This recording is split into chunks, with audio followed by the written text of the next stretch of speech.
Assalamualaikum warahmatullahi wabarakatuh. Waalaikumsalam warahmatullahi wabarakatuh.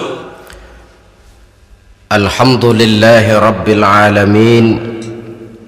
Wassalatu wassalamu ala ashrafil anbiya'i wal mursalin Sayyidina wa maulana Muhammadin wa ala alihi wa ashabihil mujahidin at-tahirin, amma ba'du.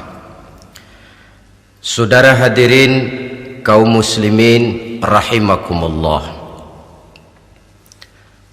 Dalam kehidupan sehari-hari kita selalu berhadapan dengan dua hal yang berlawanan, dengan dua hal yang kontroversial kata orang sekarang, yang kita diharuskan memilih satu di antara kedua hal itu.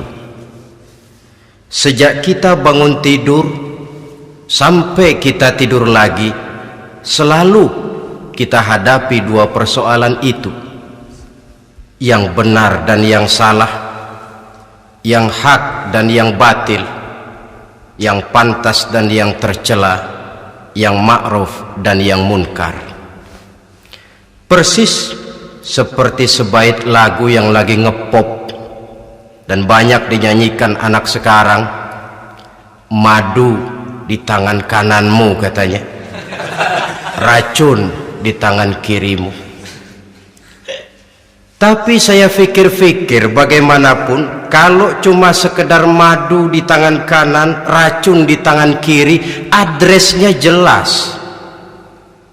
Yang repot kalau kita sudah tidak tahu lagi mana yang madu, mana yang racun. Lebih celaka lagi di zaman sekarang, banyak racun mereknya madu. Kita terpedaya, kita terpesona, kita terpukau oleh racun yang bermerek madu ini. Kita minum dia, yang akibatnya rawan di dalam kehidupan kita. Sangat banyak racun-racun yang terpancang di sepanjang perjalanan hidup kita ini. Dan dua di antara racun kehidupan itu akan kita bicarakan pada pertemuan kali ini, yakni arak dan judi, minuman keras dan judi.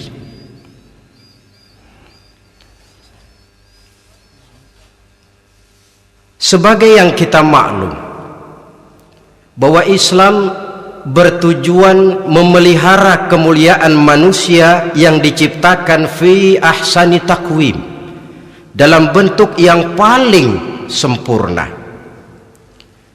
Arak atau minuman keras jelas merupakan hal yang merusak dari berbagai aspek kehidupan, entah kesehatan tubuh, entah pertumbuhan akal, ketentraman rumah tangga, ketentraman masyarakat, bangsa dan negara. Cobalah sejenak kita adakan penyelidikan. Kalau masuk kita ke dalam penjara, melihat sel-sel di sana, berapa banyak yang mendekam di sel karena urusan minuman keras. Masuk kita ke rumah sakit, berapa banyak yang dirawat akibat minuman keras, akibat stres yang dialaminya. Berapa banyak rumah tangga berantakan, berapa banyak pembunuhan terjadi, pemerkosaan terjadi akibat daripada minuman keras ini. Yang paling ironi kalau dia sudah menyerang anak-anak muda kita. Padahal kita tahu remaja pemuda adalah bentuk miniatur daripada kehidupan suatu bangsa. Akan bagaimana warna Indonesia 20, 30, 40 tahun yang akan datang, remaja dan pemuda kita jawabannya. Bahkan dari segi agama pun, akan bagaimana warna Islam di Indonesia 20, 30 tahun yang akan datang, remaja itu pula jawabannya. Karena itu tidak terlalu berlebihan kalau saya berkata bahwa untuk menghancurkan Islam di Indonesia ini tidak perlu menghancurkan pondok pesantren, tidak perlu menutup masjid, melarang pengajian, menyegel musola, tidak perlu. untuk menghancurkan Islam di Indonesia cukup dengan meracuni remaja, pemuda-pemudi Islam di Indonesia. Kalau mereka sudah diracuni, dijauhkan dari agamanya, masalahnya tinggal menunggu pergantian generasi. Maka yang jadi pilot proyek jelas remaja, pemuda, termasuk dengan menanamkan pengaruh minuman keras. Ditanamkan ke tengah remaja kita ini untuk jauh dari tuntunan agama. Hei pemuda-pemuda Islam, kalau kau mau jadi pemuda modern, jangan dekat-dekat ke masjid. Masjid khusus 60 tahun ke atas. Sepertinya di depan masjid itu ada papan pengumuman masjid khusus 60 tahun ke atas. Baca Quran kolot. Seiring dengan itu lalu modernisasi diartikan dengan westernisasi. Kau tidak akan bisa jadi pemuda modern sebelum semua yang datang dari barat kau telan mentah-mentah. Kau harus bisa bergaul seperti orang barat, berumah tangga macam orang barat, makan minum seperti orang barat. Kalau nyanyi lagu barat yang orang lain gak ngerti, kamu juga gak tahu.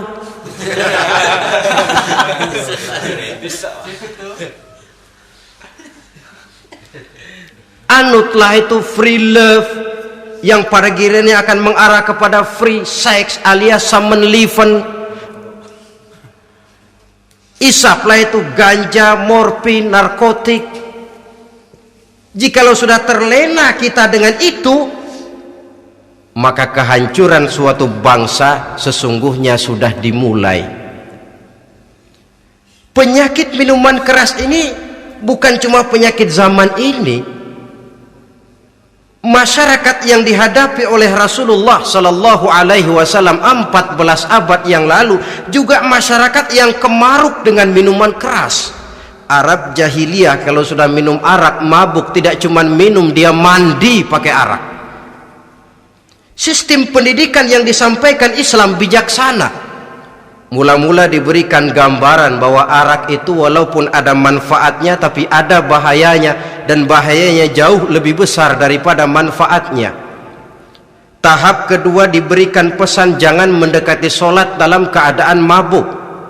Padahal solat 1 hari 1 malam 5 kali, artinya makin jauh saja dia dari arak itu. Pada saat kondisi iman sudah memungkinkan, barulah turun vonis bahwa arak itu najis, perbuatan setan, jauhi. Yang ironi yang saya katakan tadi, racun mereknya madu. Kadang-kadang kita dibuai dengan iklan yang tidak mendidik. Saya pernah lihat ada iklan misalnya, Anda ingin modern, majulah bersama minuman ini. Atau minuman ini lambang pergaulan dunia yang maju. Modern diukur dari minuman. Yang jadi korban akhirnya remaja dan pemuda-pemudi kita. Saya teringat satu analisa dari Rasulullah Sallallahu Alaihi Wasallam. Beliau bersabda, Inna min asyratis sa'ah, sesungguhnya di antara tanda-tanda kiamat. Apa kiamat itu? Dalam arti yang umum, kiamat itu saat dimana alam ini hancur, bumi gempa, air laut tumpah ke darat, gunung meletus, planet-planet bertabrakan, lalu semua yang bernama hidup mati. Itu kiamat beneran. Saya nggak mau cerita kiamat beneran sebab saya sendiri nggak kepengen ngalamin. Yang sering kita ngalami ini kiamat kecil-kecilan, kiamat mini. Apa kiamat mini itu? Hancurnya sendi-sendi kehidupan sosial. Maksiat merajalela, munkarat menjadi-jadi. Yang ma'ruf dianggap munkar, yang munkar malah menjadi ma'ruf. Yang salah disanjung-sanjung, yang benar dicaci maki. Tuntunan dianggap tontonan, tontonan malah jadi tuntunan.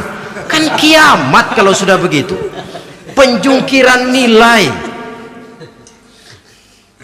Kenapa hal semacam ini bisa terjadi?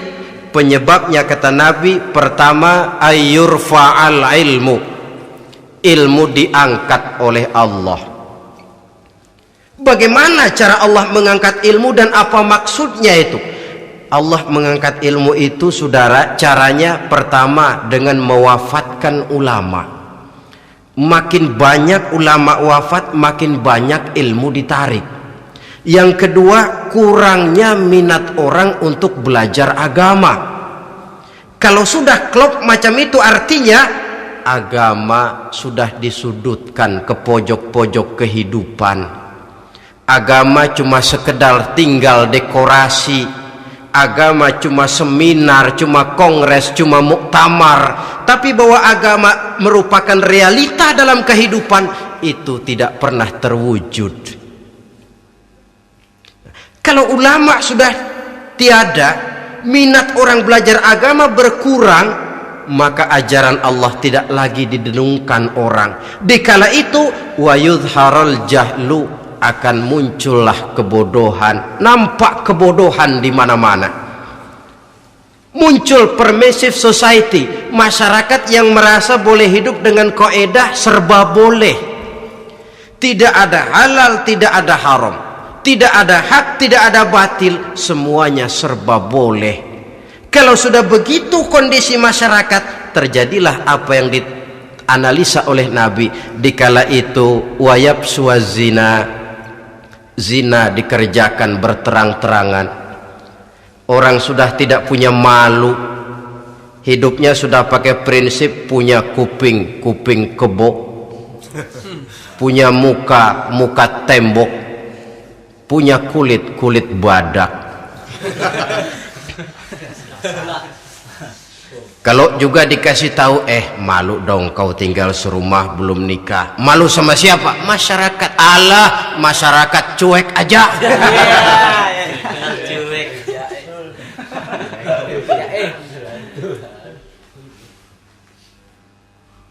Bukankah realita kalau kita ikuti surat-surat kabar, berapa banyak sudah gadis-gadis bergelimpangan jadi korban, berapa banyak bayi-bayi yang lahir ke alam ini tanpa harus tahu kemana dia mesti manggil bapak, yang akhirnya mengalami ketrakisan, dimasukkan ke dalam kantong plastik, dibuang ke tempat sampah.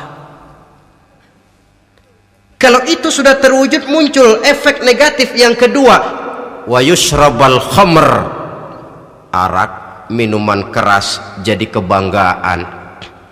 Anak muda belum nyohor kalau belum bisa mabuk. Yang enggak mabuk dianggap kolot, kampungan loh. Bikin malu baru kena segelas saja udah miring, cengeng. Temen kita no hebat sampai nyungsep di got. Yang nyungsep hebat. Ya, kalau cuma yang hancur kehidupan pribadi. Tapi kalau sudah menyangkut masa depan, yang berarti masa depan suatu generasi adalah merupakan masa depan daripada suatu bangsa. Begitu kerasnya Islam ini melarang minuman keras, sampai bukan cuma sekedar meminumnya saja yang diharamkan, tetapi juga dilarang mengimportnya, memproduksinya, membuka warung yang menjual minuman keras atau bekerja di tempat penjualan minuman keras. Ada juga yang nyerempet-nyerempet, Pak, kalau sedikit kan nggak apa-apa, nggak mabuk ini. Nah, saya ingatkan hadis Nabi diriwayatkan oleh Imam Ahmad, Abu Daud dan Turmuzi. Nabi bersabda, ma askara kathiruhu faqaliluhu haramun. Apa yang banyaknya menyebabkan mabuk, sedikitnya pun tetap haram hukumnya. Memang barangkali mungkin ada manfaatnya, tetapi bahayanya jelas lebih besar ketimbang manfaat yang bisa timbul daripada jenis minuman keras itu sendiri. Dalam hadis lain Nabi pesankan, man kana yu'minu billahi wal yaumil akhir fala yaq'udu ala ma'idatin taduru 'alaiha al-khamru.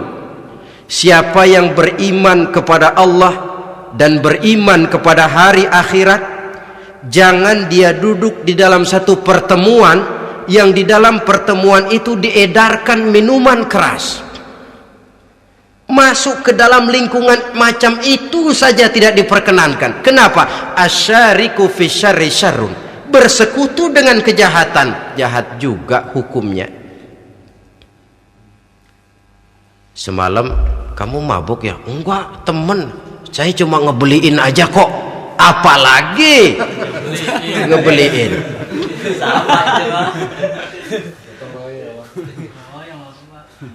Sebab apa? Dalam keadaan mabuk, orang tidak lagi bisa berpikir secara logik. Daya kontrol hilang, artinya perbuatan sudah tidak terkontrol lagi. Yang pertama. Yang kedua, IQ tidak akan tumbuh dan berkembang secara normal seperti yang kita harapkan. Yang ketiga, harga diri akan runtuh hancur di tengah masyarakat.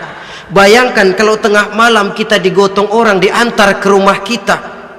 Dengan kondisi macam itu masih punya muka kita untuk tegak di tengah masyarakat. Masih punya harapan kita untuk tumbuh menjadi pemimpin, sementara orang terkenang, ini kan yang kemarin malam gua gotong, dia lagi mabuk. Harga diri, kepribadian. Jangan lupa saudara, kita hidup di tengah masyarakat. Masyarakat itu punya hukum yang tidak tertulis, tapi lebih kuat dan lebih kejam daripada hukum tertulis. Orang bilang, sekali arang tercoreng di dahi, seumur hidup orang akan tetap ingat.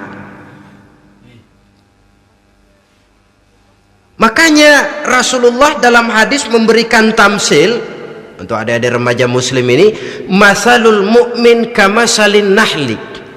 Perumpamaan orang yang beriman itu persis seperti tawon. Mentalitas orang mukmin persis tawon. Apa mentalitas tawon? Kalau kita ngaji bab tawon, kita renungi apa keistimewaan tawon. Saya lihat-lihat, ternyata tawon itu punya 4 keistimewaan. Pertama, tawon itu yang dihisap selalu saripati bunga. Bagus makanannya. Belum pernah tawon keliru makan. Saya belum pernah dengar kok ada tawon makan tahu.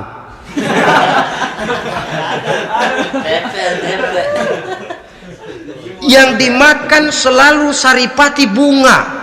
Artinya apa? Orang mukmin perutnya itu perut selektif. Yang dimakan yang baik-baik, yang diminum yang baik-baik. Yang baik menurut agama itu adalah yang halal, thayyibat. Perutnya selektif, bukan perut asbak. Kalau asbak, puntung apa saja masuk ke dalamnya. Tapi mukmin perutnya ini selektif. Daging kambing masuk, tahu masuk, kangkung masuk, kodok minggir, air kelapa minum, kopi minum. Tapi kalau sudah berbau minuman keras, minggir. Sebab apa? Makanan dan minuman yang kita masukkan ke dalam perut besar ini akan digiling dalam perut besar, akan melahirkan energi, menggerakkan sel-sel pembuluh saraf. Kalau makanan dan minuman itu terdiri dari yang haram, energi yang ditimbulkan olehnya energi yang haram, mempengaruhi sel-sel pembuluh saraf. Orang akan cenderung berpikir yang haram kalau terlalu sering memakan makanan haram. Kalau sudah berpikir kepada yang haram, perbuatan pun akan mengarah kepada yang haram juga. Contoh kecil aja dah, ada nggak maling mikirin majelis taklim? Ada. Karena yang dimakan lebih banyak yang haram, yang dipikir paling-paling nanti malam rumah siapa lagi nih ya? Sudah mengarah ke sana.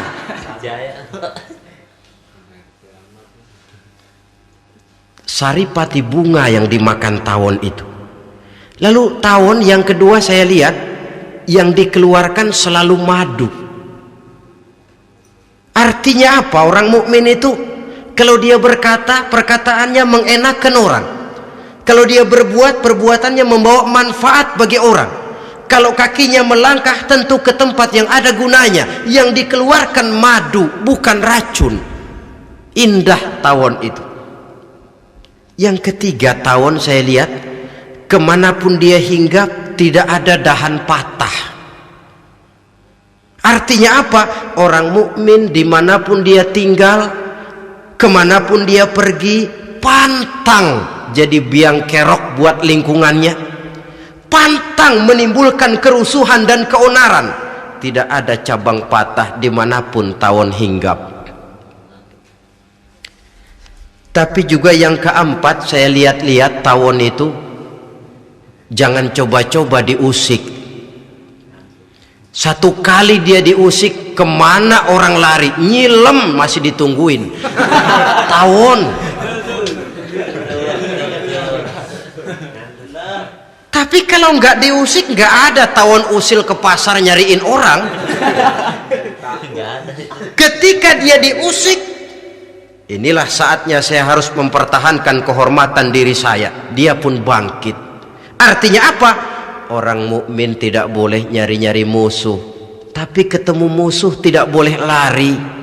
Musuh jangan dicari, bertemu pun jangan lari. Mentalitas orang mukmin seperti tawon, yang dimakan baik, yang dikeluarkan baik, kemana dia tinggal tidak menimbulkan keonaran buat masyarakat, tapi juga sanggup menjaga dan mempertahankan kehormatan dirinya. Kalau konteksnya dengan masalah yang sedang kita bicarakan, minuman keras, saya katakan tadi, kita kadang-kadang salah pilih, tertipu oleh racun yang bermerek madu. Ada minuman empuk, nyari yang keras, salah pilih. Ketahuan orang bikin pel buat anjing, manusia yang nelen. Akhirnya miring kayak anjing. Saudara, mari kita renungi An-Nisa ayat 140. Allah Subhanahu wa ta'ala mengingatkan, qad nazzala alaikum fil kitabi an idza sami'tum ayati Allahi yukfaru biha wa yustahza'u biha fala taq'udu ma'ahum hatta yakhudu fi haditsin ghairihi innakum idzam misluhum. Sungguh, kata Allah, telah diturunkan kitab Al-Quran ini kepada kamu, yang apabila kamu dengar ayat-ayat Allah itu diingkari orang, diejek-ejek orang, fala taq'udu ma'ahum, jangan kamu duduk bersama orang-orang semacam itu. Bagaimana mengejek ayat-ayat Allah? Misalnya, tahu kalau minuman keras itu diharamkan, tapi masih minum juga, itu kan mengejek ayat namanya. Duduk di majelis semacam itu dilarang oleh Quran. Kenapa? Innakum izam misluhum. Kalau kamu juga duduk di majelis semacam itu, kau dan mereka sama saja, kata Quran. Sama saja. Tahu kalau minuman yang memabukkan itu diharamkan agama, tapi minumnya juga mengejek ayat Allah. Duduk di tengah kelompok mereka berarti ikut mengejek ayat Allah. Dekat saja pun jangan, entahlah lagi sampai meminumnya. Maaf, bukankah Allah menurunkan Al-Quran kepada manusia, kata Imam Al-Ghazali, persis, maaflah, seperti gubernur berkirim surat kepada Pak Lurah. Dalam suratnya Pak Gubernur bilang, Pak Lurah, tolong carikan tanah di daerah Kebayoran untuk sekolah 6.000 meter. Pak Lurah dapat surat dari Pak Gubernur, bangga bukan main. Itu surat sore, pagi, siang, malam dibaca, ditaruh di tempat yang tinggi, diberikan minyak wangi, mau diambil dicium dulu, dibawa dengan penuh hormat dan hati-hati. tapi tanah yang dipesan Pak Gubernur tidak dicari-cariin. Penghargaan macam apa ini? Nanti gubernur cek, Pak Lurah, siap Pak? Sudah terima surat saya? Sudah Pak, sudah. Bagus. Lalu bagaimana? Aduh Pak, surat Bapak sore pagi siang malam saya baca. Bagus. Apalagi Lurah? Surat Bapak saya taruh di tempat yang tinggi Pak. Saya pakaiin minyak wangi. Mau saya ambil, saya cium dulu. Saya bawa dengan penuh hormat dan hati-hati. Bagus Lurah, kau memang hormat sama atasan. Cuman Lurah, tanahnya udah dicariin belum? Nah yang itu belum tuh Pak. Belum. Kata gubernur, bagus Lurah, besok berhenti lo ya.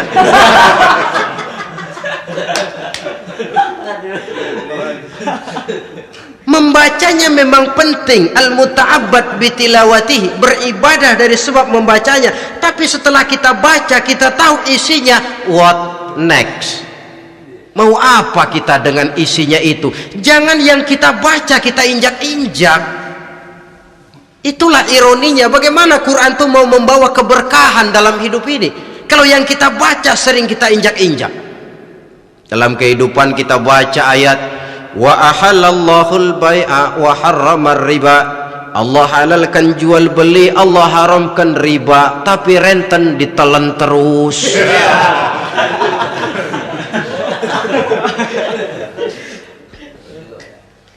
Kita baca ayat wa'tasimu bihablillahi jami'an wa la tafarraqu. Berpegang teguhlah kamu kepada tali Allah, jangan bercerai-berai. Tapi sesama muslim pelotot-pelototan jalan terus. Janganlah yang sesama muslim kadang-kadang yang mengklaim dirinya sebagai pemimpin Islam kelihatannya juga sikut-sikutan jalan terus.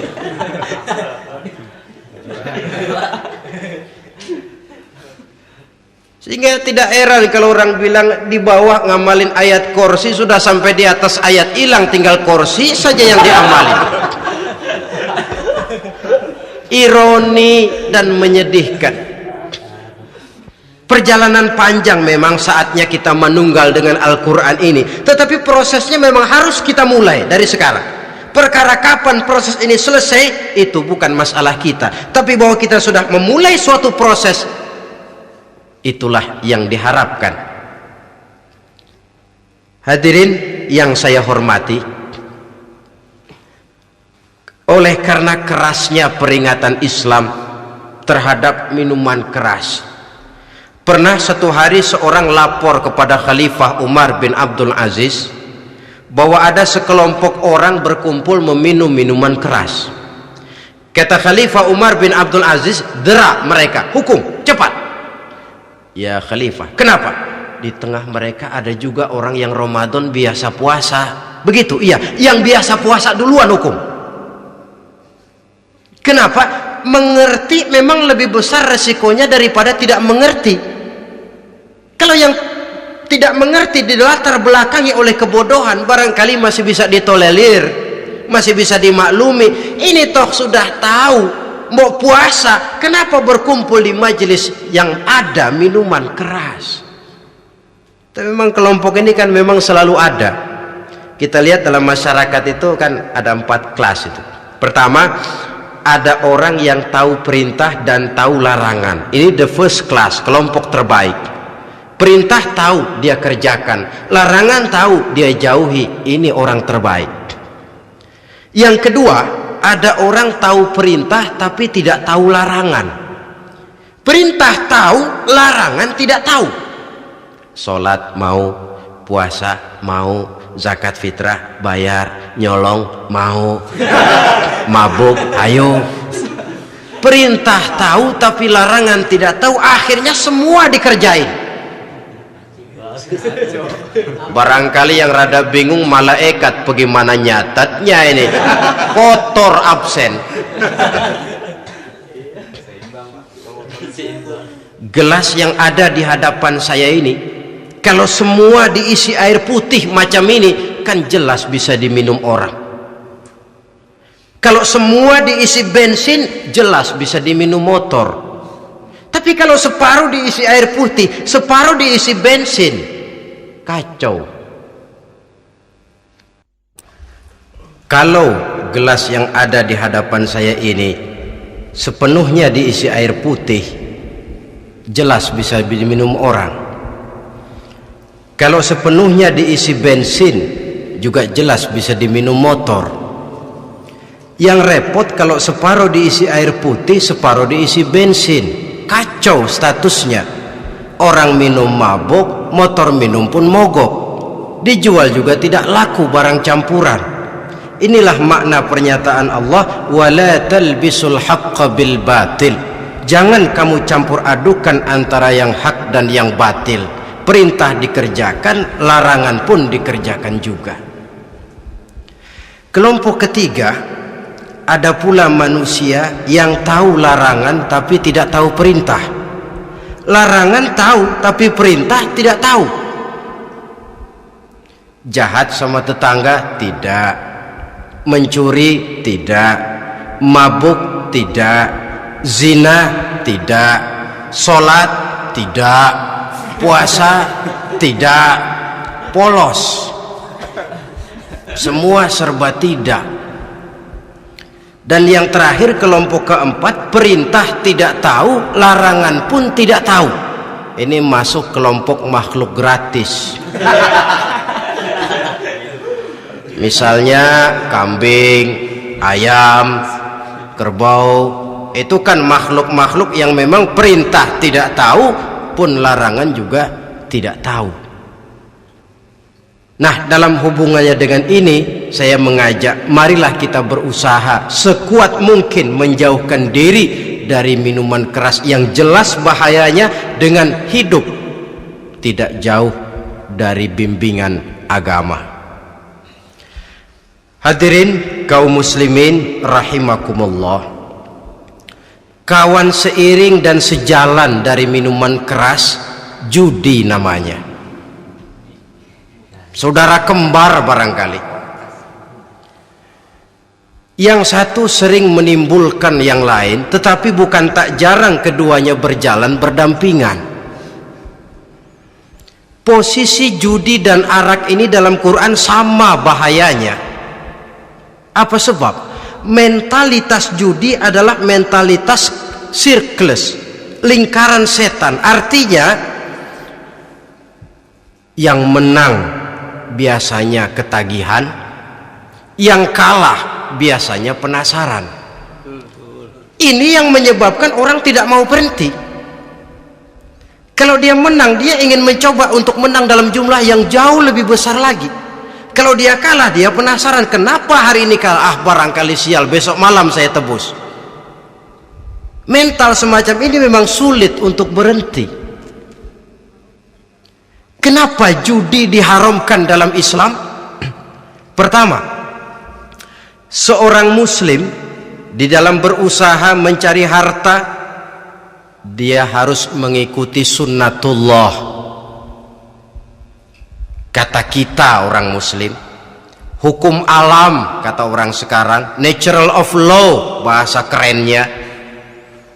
Berusaha menurut hukum kausal, memasuki rumah dari pintunya, menunggu suatu akibat dari sebab yang kita lakukan, bahwa kalau begini mesti begitu, karena kita memang terikat oleh permainan yang disebut hukum alam ini. Hidup bukan undian, jangan mengharap untung besar tanpa mau peras keringat. Satu pagi Khalifah Umar bin Khattab radhiyallahu an masuk ke masjid. Beliau lihat ada orang sedang berdoa khusyuk betul. Ditunggunya 2 menit, 3 menit, sampai 10 menit lebih belum juga selesai. Agak lama orang itu berdoa. Selesai berdoa, dihampiri orang itu oleh Sayyidina Umar. Beliau tanya, saudara, lagi apa tadi itu? Berdoa ya Khalifah. Minta kepada Allah? Tentu minta kepada Allah. Minta apa kamu? Minta rezeki. Sudah lama? Dari tadi habis sembahyang subuh. Dapat? Belum. Ya memang kata Sayyidina Umar, inna sama la tumtiru zahaban wala fiddatan. Langit itu tidak mungkin akan menghujankan emas, tidak mungkin pula menghujankan perak. Jadi orang dilarang duduk bermalas-malas menunggu keajaiban yang datang dari langit. Karena memang hidup ini bukan undian, jadi jangan mengharap untung besar tanpa mau peras keringat. Di dalam berusaha kita terikat oleh sunnatullah. Kalau begini sebab penyebabnya, akan begini akibat yang ditimbulkannya.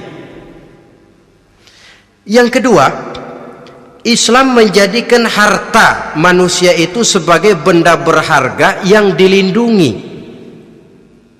Mengambilnya dengan judi termasuk memakan harta orang lain dengan cara yang batil.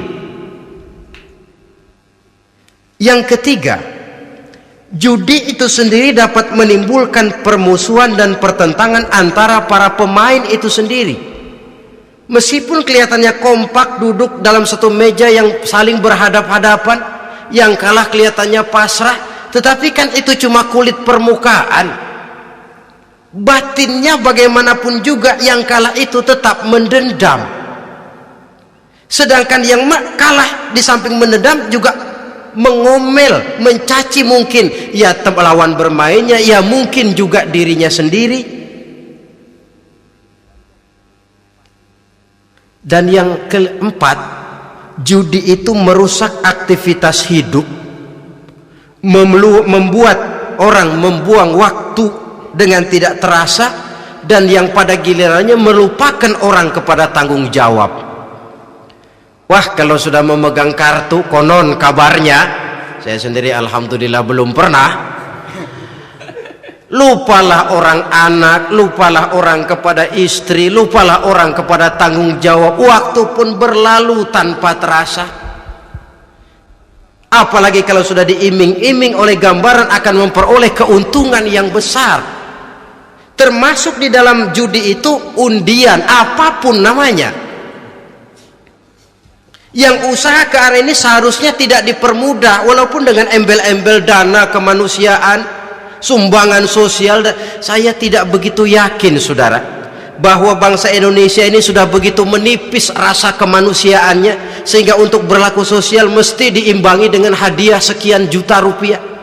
Saya tidak percaya bahwa umat Islam di Indonesia sudah begitu tipis rasa kasih sayangnya kepada sesama sehingga sulit mengeluarkan bantuan kalau tidak diimbangi dengan hadiah yang sekian puluh juta rupiah. Yang saya khawatir apa? Pada gilirannya di negeri ini akan makin banyak penghayal-penghayal kelas berat, tukang-tukang lamun kelas tinggi, yang hidup cuma ngumpulin jikalau. Andai kata umpama misalnya orang sudah kemana-mana kita masih menghitung jikalau.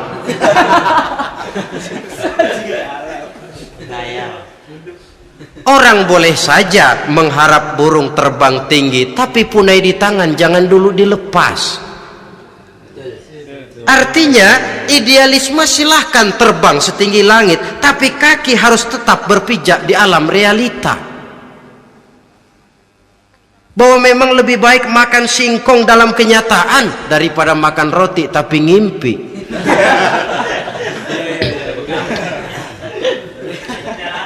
Kadang anaknya menangis, Pak minta jajan, ada uang 200 rupiah. Sudahlah sabar, kau jangan jajan, nanti bapak beliin kalau tembus 100 juta nih. Akhirnya yang 100 juta tidak, anak pun kelaparan. Bukankah akan jadi masalah bagi semuanya? Belum lagi rasa sayang kepada harta yang sudah dia miliki, entah itu tanah, rumah, kendaraan. Kalau sudah kadangkala di meja judi, hilang rasa sayang kepada benda itu. Ada rumah-rumahnya dilelang, ada kendaraan-kendaraan jadi taruhan, ada jam tangan pun copot tanpa terasa. Maka berapa banyak rumah tangga berantakan, istri minta cerai, orang jadi nekat merampok, orang jadi nekat mencuri, korupsi kalau dia pejabat. Akibat apa ini? pengaruh yang namanya judi. Saudara kaum muslimin, ma'asyiral muslimin rahimakumullah. Itu sebabnya di dalam surah Al-Maidah ayat 90 Allah menekankan, innamal khamru wal maisir wal ansab wal azlam rijsun min amali syaitan fajtanibuhu la'allakum tuflihun. Sesungguhnya arak, judi, berhala, mengundi nasib itu rijsun. Ya Allah, jarang benar Quran menggunakan kalimat rijsun. Rijsun ini sudah merupakan puncak kekotoran. Bapak moyangnya najis itu rijsun. Najisnya bapak. Rijsun, kotor. Sudah kotor ditambah pula min amali syaiton, pekerjaan setan. Fajtanibuhu, jauhi. Jangan sampai main, dekat saja tidak boleh, jauhi. La'allakum tuflihun, jikalau kamu mau menjadi orang-orang yang beruntung. Sejarah tidak pernah mencatat ada orang jadi miliuner karena judi. Sejak David Rockefeller sampai Aristotle Onassis, orang-orang kaya top di dunia, mereka kaya bukan karena judi, tapi karena kemauan peras keringat banting tulang, mau memulai sesuatu dari kenyataan yang real di depan mata. Sebab apa? Hidup ini memang perjuangan. Janganlah kita ingin hidup dengan satu prestasi, ingin tetap hidup seperti apa adanya sekarang ini saja, toh kita harus berjuang. Apalagi ingin hidup lebih baik, lebih terhormat, lebih mudah. Hidup perjuangan. Perjuangan berarti pengorbanan. Berani hidup artinya berani berjuang. Berani berjuang maksudnya rela berkorban. Takut berkorban, jangan berjuang. Tidak mau berjuang, berhenti hidup. Itu logika. Dan bagaimanapun saya yakin lebih baik berkorban daripada menjadi korban. Kalau sekarang kita berkorban, peras keringat, banting tulang, berusaha secara sunnatullah untuk menghidupi anak, istri, keluarga, pada satu saat kita tidak akan menjadi korban kebrutalan anak-anak kita sendiri kalau mereka dibesarkan dan tumbuh berkembang oleh hasil yang diperoleh dari meja judi. Ayat 91 Al-Maidah ini lebih memperkuat lagi. Kalau itu arak, judi, berhala, mengundi nasib adalah perbuatan setan, sebenarnya setan mau apa sih? Ayat 91 menegaskan, innama yuridu syaitanu ayyuqi'a bainakumul adawata wal baghdha'a fil khamri wal maisir. Yang dimaui setan itu tidak lain supaya dengan arak dan dengan judi timbul rasa permusuhan, sikap memusuhi, saling marah di antara kamu. Coba, biasanya dalam meja judi sudah loyo, waktu juga sudah berlarut-larut. Yang menang mau berhenti, apa yang kata yang kalah? Berhenti dah, gue wacok loh. Enak bener, gue lagi kalah, lo berhenti. Coba, kira-kira kapan akan selesai permainan? Pagi. Akan timbul permusuhan, akan timbul rasa dendam, kesumat yang ditanamkan oleh setan. Karena memang baik arak, baik judi, baik berhala, baik mengundi nasib, itu semua permainan-permainan setan yang diberikan kepada kita untuk kita ikut andil bermain di dalamnya. Tatkala kita ikut terkena jerat setan, tertawalah mereka. Kenapa? Oh, makin banyak teman saya di neraka. Maaf, setan itu kan sudah tahu vonisnya. Ketika dulu dedengkotnya yang namanya iblis terusir dari surga, itu bikin semacam perjanjian dengan Allah. Tuhan, kenapa iblis? Gara-gara Adam saya terusir dari surga. Maka sejak saat ini Adam dan seluruh keturunannya adalah musuh bebuyutan saya. Saya akan gelincirkan mereka dari jalan. Silahkan iblis, goda mereka, tapi kau tidak akan mungkin bisa menggoda mereka kalau hamba-hambaku itu menjadi hamba yang ikhlas. Hanya hambaku yang ikhlas yang tidak mungkin kamu goda, yang lain barangkali bisa. Sejak saat itulah iblis memproklamirkan permusuhan, dan dia sudah tahu betul vonisnya neraka. Tugas dia sekarang bagaimana mengumpulkan teman sebanyak-banyaknya ke dalam neraka. Hamba Allah saja yang tidak tergelincir kepada minuman keras dan judi. Hamba Allah yang ikhlas itu bagaimana? Yang ikhlas menjadi hamba Allah dalam arti kata dan perbuatannya memang mencerminkan bahwa dia hamba Allah. Maaf, di zaman sekarang ini kan banyak orang cuma berkata saya hamba Allah mulutnya, tapi perbuatannya membuktikan dia hamba setan, hamba dunia, hamba harta, budak jabatan, budak nafsu. Tidak sesuai antara ucapan dan perbuatan. Sebab itu kata-kata hamba Allah kalau keluar dari mulut manusia itu murah, soalnya ngaku siapapun bisa, tapi diakui atau tidak, ini yang kita belum tahu. Ada juga orang berdalih, saya kan masang kalau dapat nanti mau nyumbang masjid. Barangkali aja kalau nyumbang masjid disoriin dikit sama Tuhan.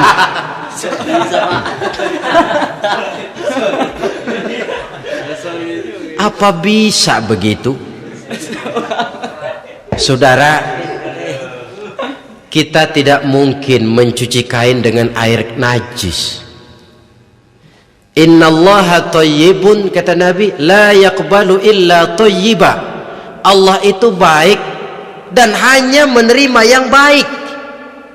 Bahwa dalam Islam tujuan yang baik harus dicapai dengan prosedur yang baik. Bahwa niat menyumbang masjid bagus, tapi hasil daripada judi atau undian tidak akan menyampaikan kita kepada tujuan itu. Tidak boleh mencuri kain walaupun niatnya untuk sholat. Kalau nyolong kain niatnya buat sembayang, dimaafin kali. Walaupun sholatnya sah, mencuri kainnya tetap saja dosa. Islam tidak menghalalkan segala cara untuk mencapai suatu tujuan, bahwa tujuan yang baik harus dicapai dengan cara yang baik juga. Dan penyakit judi ini juga bukan penyakit baru.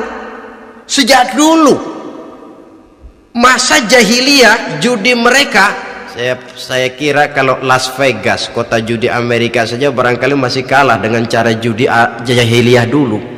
Mereka kalau sudah judi itu uang, habis uang ada punya tanah pasang taruhan, habis tanah ada rumahnya dipasang, apalagi yang ada ternak unta dipertaruhkan, harta habis, rumah ludes, kebun binasa, ada istri juga dipasangin. Judi.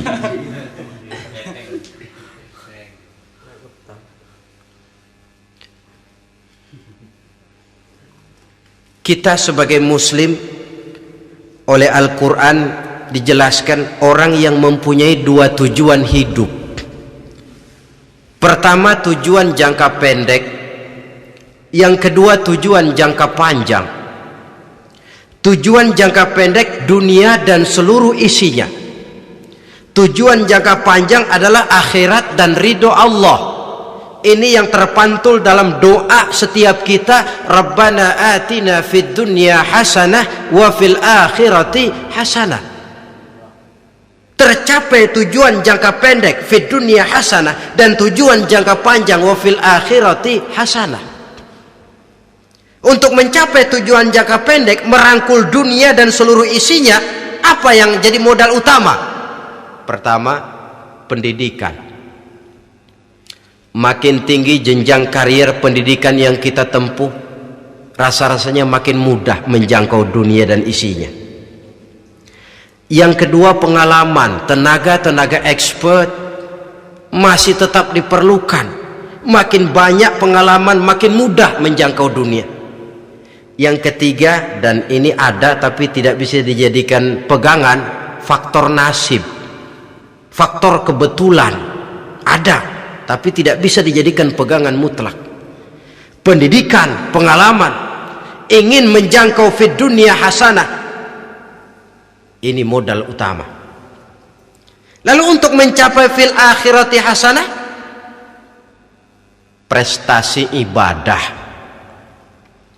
Bagaimanapun tinggi pangkat dan jabatan kita, bagaimanapun banyak gelar kita sandang, tanpa prestasi ibadah, nol besar kita dalam pandangan Allah.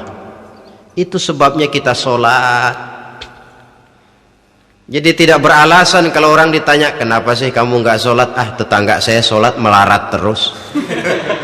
Memang sholat itu bukan untuk mencari uang kok. Kalau ada orang yang rajin sholat, rezekinya kelihatan lancar, itu cuma sekedar persekot. Uang muka, cashnya tetap di akhirat nanti. Efeknya apa? Karena kita punya tujuan jangka panjang, mengharap ridho Allah di akhirat, cara kita mencapai tujuan jangka pendek dibatasi oleh pertanyaan, Allah ridho apa enggak? Kita cari uang, tapi pertanyaan pokok, Allah ridho enggak cara ini? Kita mengejar kedudukan, tapi Allah ridho enggak dengan cara ini? Ini yang menyebabkan kita lantas tidak lalu menghalalkan segala cara. Yang penting tujuan tercapai, cara apapun halal. PKI kan cuma PKI yang berprinsip asal tujuan tercapai, cara apapun halal. Dan kita sudah sepakat PKI dan seluruh ajarannya tidak berhak hidup di bumi Pancasila ini. Cuma jangan sekedar PKI-nya dikutuk tapi ajarannya dipakai.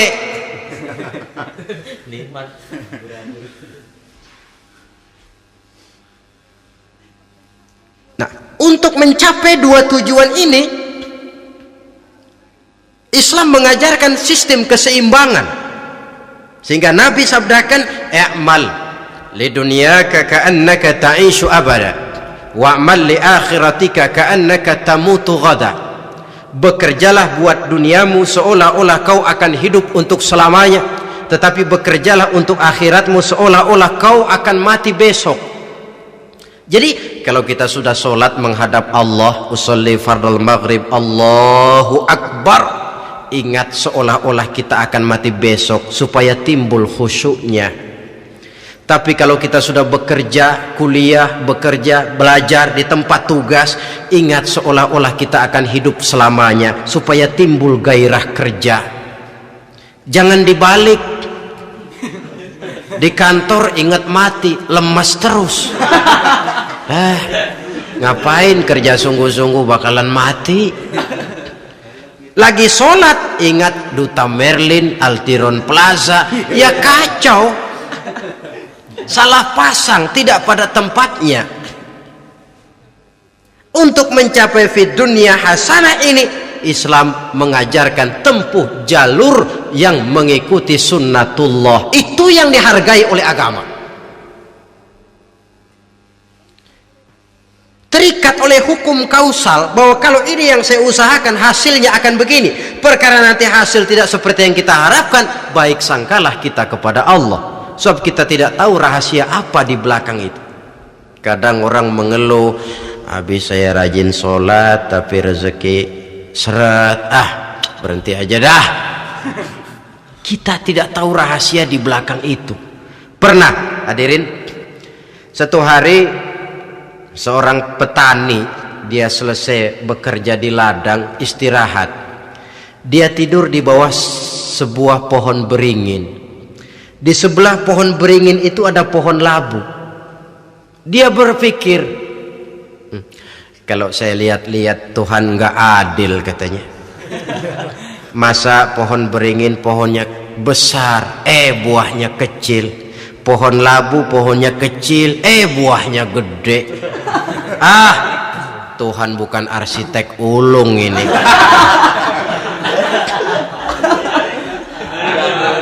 Mestinya supaya enak dilihat, beringin yang pohonnya besar buahnya sebesar buah labu. Pohon labu yang pohonnya kecil buahnya kecil saja sebesar buah beringin. Tidak adil Tuhan. Baru dia selesai berpikir Tuhan tidak adil, jatuh sebutir buah beringin tepat menimpa hidungnya. Dia terkejut. Astagfirullahalazim. Kalau begitu saya sadar katanya, Tuhan benar-benar adil. Coba kalau buah beringin segede buah labu, waduh kayak apa muka saya ini.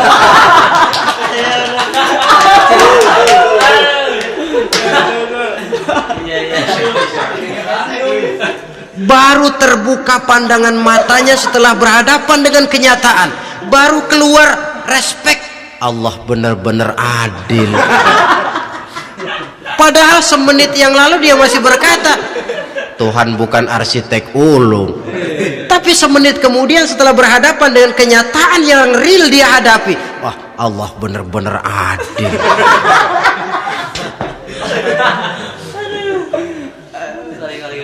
Itulah kehidupan ini.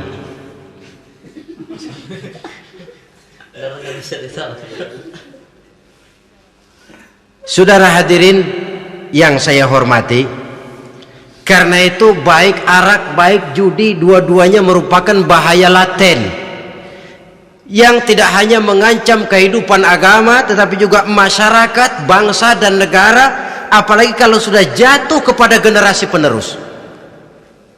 Dan yang bagaimanapun juga saya berpikir sebenarnya remaja, pemuda, pemudi kita cuma korban dari suatu sistem. Sebab ini merupakan tanggung jawab bersama. Ulama mubalik macam saya paling wewenangnya cuma ngomong. Yang punya SK untuk memberhentikan pabrik minuman keras itu kan Menteri Perindustrian. Tangan-tangan eksekutif.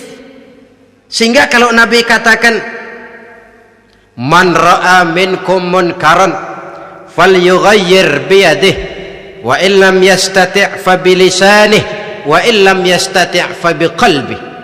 Apabila salah seorang kamu melihat suatu kemunkaran termasuk minuman keras dan judi di dalamnya, rubah itu. Dengan cara apa? Kalau kau mampu dengan tangan, artinya power, kekuatan. Kalau dengan tangan tidak mampu, ini orang kalau gue pukul gue yang melintir nih. Umpamanya fabilisani, dengan lidah ngomong. Mas, saya senang sampean tinggal di sini, kampung kami tambah warga, tapi tolonglah jangan bawa pengaruh yang tidak baik. Kalau ternyata bicara pun tidak berani, fabiqalbi, cukup dalam hati, sekurang-kurangnya tidak ikut membenci kemungkaran dalam hati. Itulah kadar iman yang paling lemah. Ini secara umum. Tapi kalau hadis ini kita mau adakan semacam, katakan description of job, bahasa kerennya, kita adakan pembagian tugas. Siapa yang harus merombak kemungkaran dengan power? Penguasa, pemerintah, sebab dia punya aparat. Siapa yang merombak kemungkaran dengan lidah? Ulama, kiai, mubalik, ngomong. Siapa yang hanya merubah kemungkaran dalam hati? Kita umumnya rakyat lemah ini, yang mau ngomong gak berani tapi hati pegel. Nah, kalau sudah ada pembagian tugas semacam itu, insya Allah masing-masing akan berjalan pada relnya. Dan pada akhirnya selamatlah kita, bangsa Indonesia, umat Islam pada khususnya, dari bahaya, baik bahaya minuman keras maupun bahaya judi. Menyelamatkan bangsa dan yang lebih lagi menyelamatkan masa depan kita.